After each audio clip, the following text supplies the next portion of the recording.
네, 함께 살펴볼 하나님의 말씀은 마태복음 13장입니다. 마태복음 13장은 공생의 시작 후 1년 반에서 2년 사이에 일어난 일들을 모아놓고 있는데요. 비유와 교훈들이 모아져 있습니다. 우리가 처음에 시작할 때 마태복음은 5대 강화, 그러니까 예수님께서 5가지 가르침을 담고 있다라고 했는데 그 중에서 이 13장은 그 세 번째 강화에 해당이 됩니다. 그래서 1절부터 52절까지는 천국의 비유에 대해서 말씀하고 있고요. 그다음에 53절부터 58절까지는 고향에서 배척당하신 예수님에 대한 내용이 나옵니다. 천국에 대한 말씀은 예수님 오심으로 천국이 임했다라고 말합니다. 근데 이 말씀에는 우리가 신학적인 용어로 이미와 아직의 의미가 담겨져 있습니다.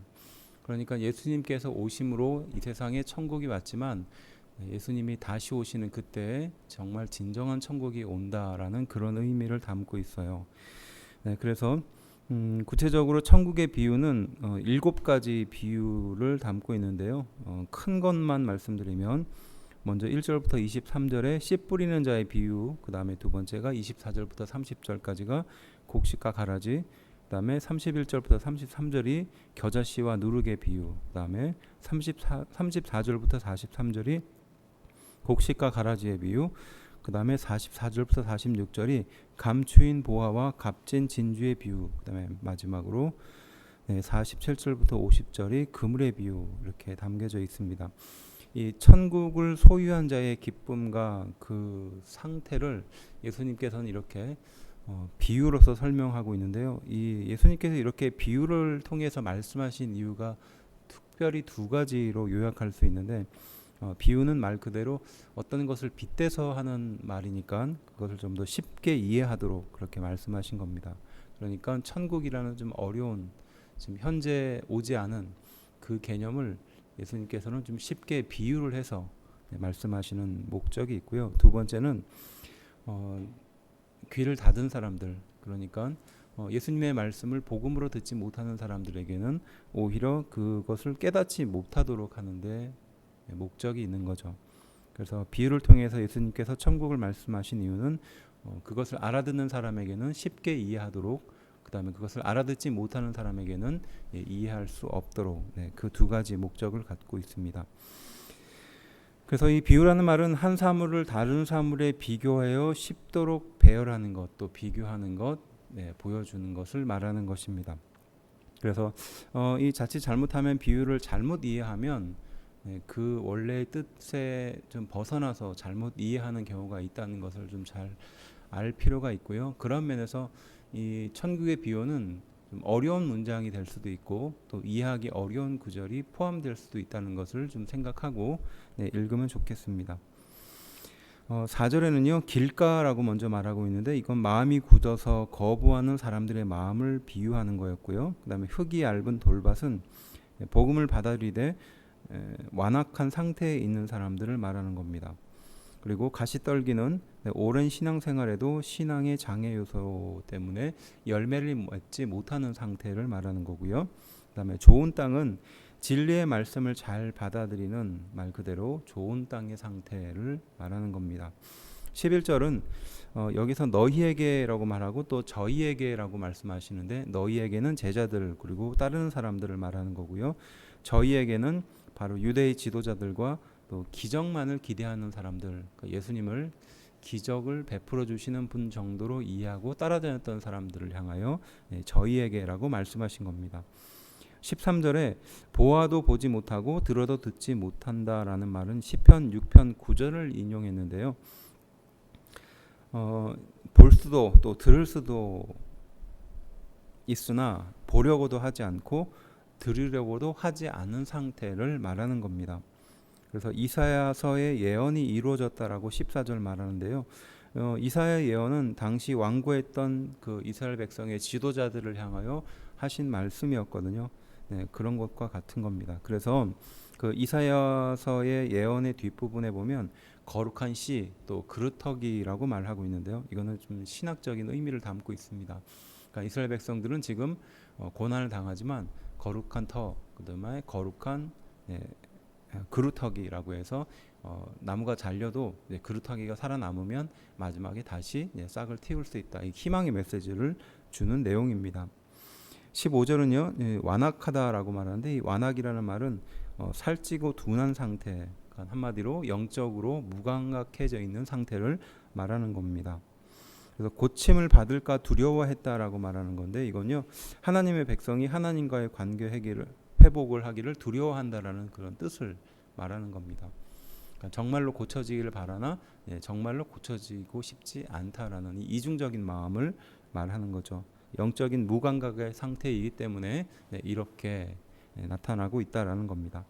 24절은 천국은 마치 좋은 씨를 제 밭에 뿌린 사람과 같다라고 말하는데 이 구절에 대해서는 좀 여러 가지 고민해야 될 것들, 또 묵상해야 될 것들이 좀 많습니다.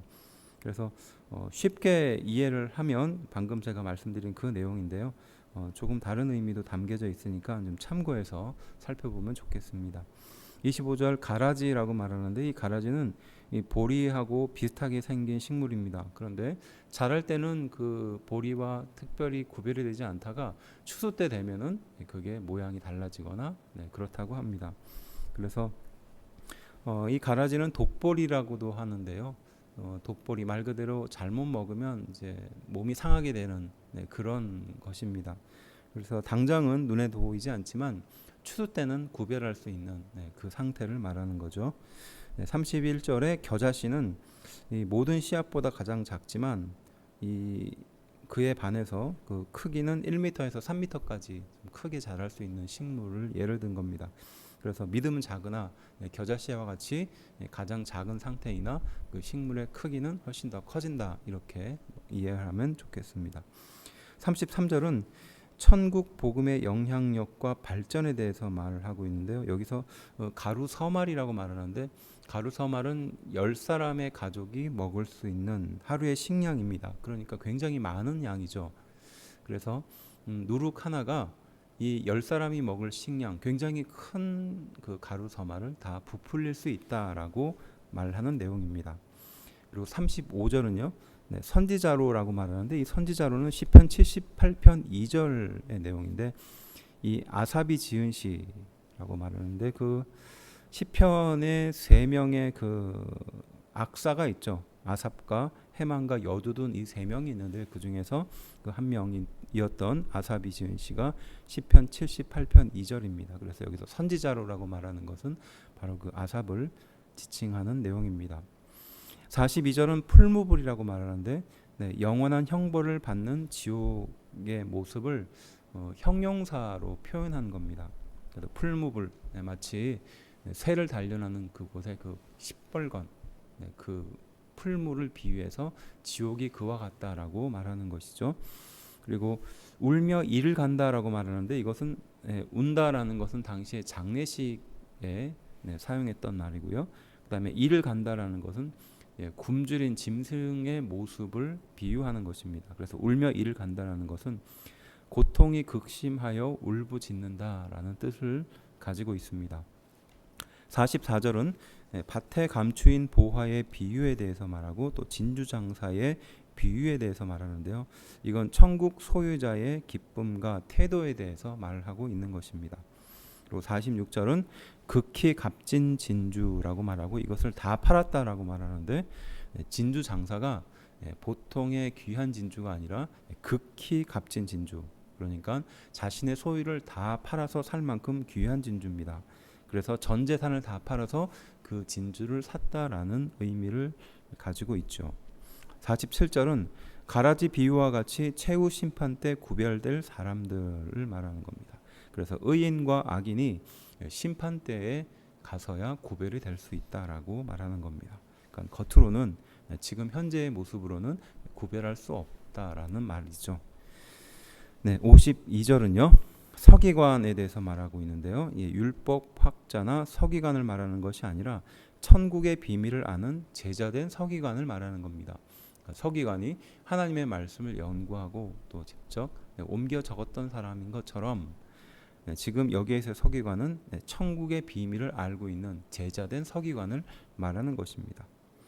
그래서 새 것은 복음이고 옛 것은 율법입니다. 그래서 복음과 율법을 가져오는 집주인과 같은 이러한 상태를 말하는 겁니다. 54절은요. 고향이라고 말하는데 여기서 나사렛을 말하는 겁니다. 그래서 갈릴리 사역 중에 2차 전도를 마치고 고향으로 오셨던 그때를 말하는 겁니다. 55절은 목수의 아들이 아니냐라고 말하는 것은 그 당시에 고향에 있었던 사람이 예수님을 바로 목수의 아들로 알고 있었기 때문에 평범한 그 한 사람 중에 하나다라고 말하는 내용입니다. 그러니까 예수님에 대한 평가를 이렇게 사람들은 평범한 사람이지 않았는가, 과거에 목수의 아들이셨던 바로 그 예수님에 대해서 이야기하는 거죠. 57절은요. 예수를 배척했다라고 말하는데요. 육체적인 배경과 신분을 너무나 잘 알고 있었기 때문에 예수님의 말씀을 복음으로 듣지 않은 상태의 고향 사람들을 말하는 거죠. 58절은 믿지 않음으로 또 결국은 예수님께서 이곳에서 능력을 행치 않으셨다라고 말하는 겁니다. 그러니까 이적이 그들을 변화시킬 수 없다는 것을 예수님께서 잘 알고 계셨기 때문에 그곳에서 더 이상 기적을 행하지 않으셨다라는 말씀입니다.